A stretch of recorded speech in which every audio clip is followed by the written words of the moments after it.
हाथरस की बेटी के लिए, इंसाफ के लिए उठी आवाज। देखिए हमारी इस खास रिपोर्ट में।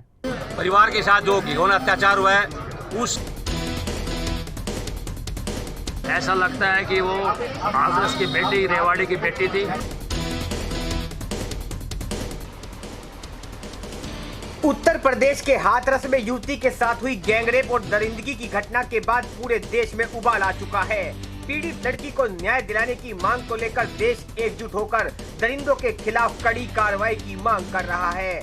गुरुवार को रेवाड़ी में भी विभिन्न सामाजिक संगठनों से जुड़े लोगों ने राव तुलाराम पार्क में एकत्रित होकर प्रदर्शन और नारेबाजी की।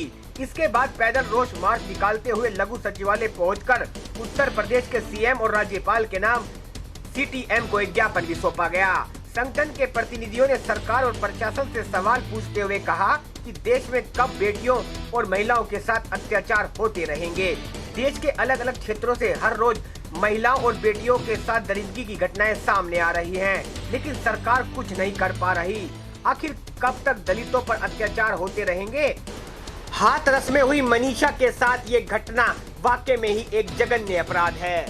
आखिर इन दरिंदों को कब तक फांसी की सजा सुनाई जाएगी?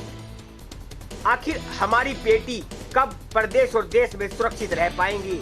जब तक ऐसे दरिंदे खुलेआम घूमते रहेंगे, तब तक हमारी बेटियों के लिए ये सबसे बड़ा खतरा बने हुए हैं। अब देखना यही होगा कि उत्तर प्रदेश की सरकार कब तक इन आरोपियों को फांसी की सजा सुनाती है।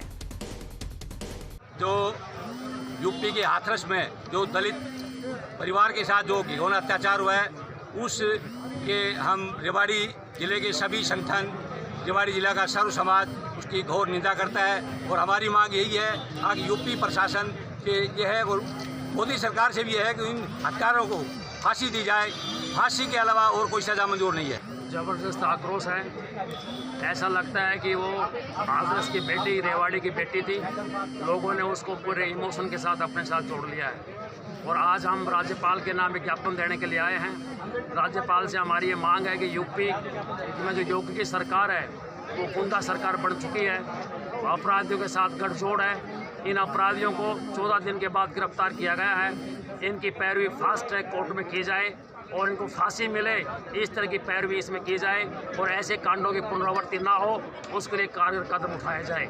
आज समाज के विभिन्न संगठन हजारों की संख्या में शामिल हुए हैं और जब तक न्याय नहीं मिलेगा, ये आंदोलन, ये संघर्ष, न्याय की आवाज़ हर कुर्बानी दे करके जारी रहेगी। जो भी अलग अलग केस जब होते हैं तो उसमें पुलिस प्रशासन पे हमेशा उंगलियां उठती है कि लेट कार्रवाई करती है, समय पे कार्रवाई करती है तो शायद कुछ हो जाता।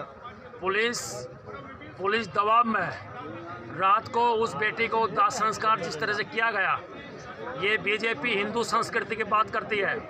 हिंदू संस्कृति में, हमारे समाज के प्रचलन में रात को किसी को दाह संस्कार नहीं किया जाता।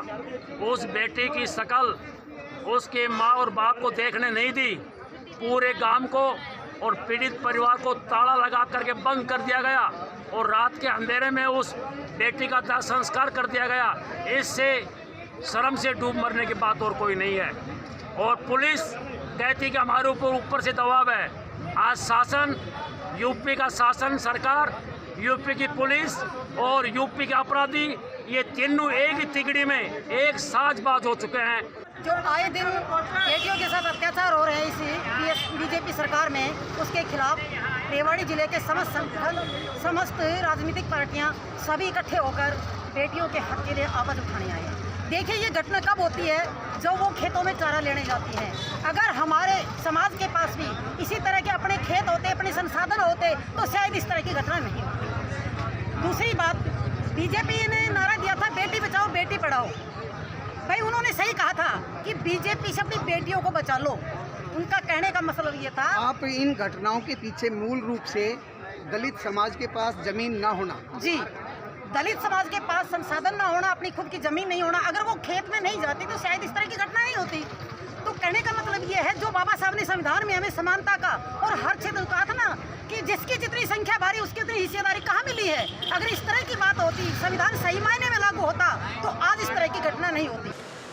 रेवाड़ी से एनसीआर न्यूज के लिए राजेश शर्मा की खास रिपोर्ट। अपने शहर की ताजा खबरों के लिए एनसीआर न्यूज के साथ बने रहिए। चैनल को लाइक व सब्सक्राइब करें। नमस्कार।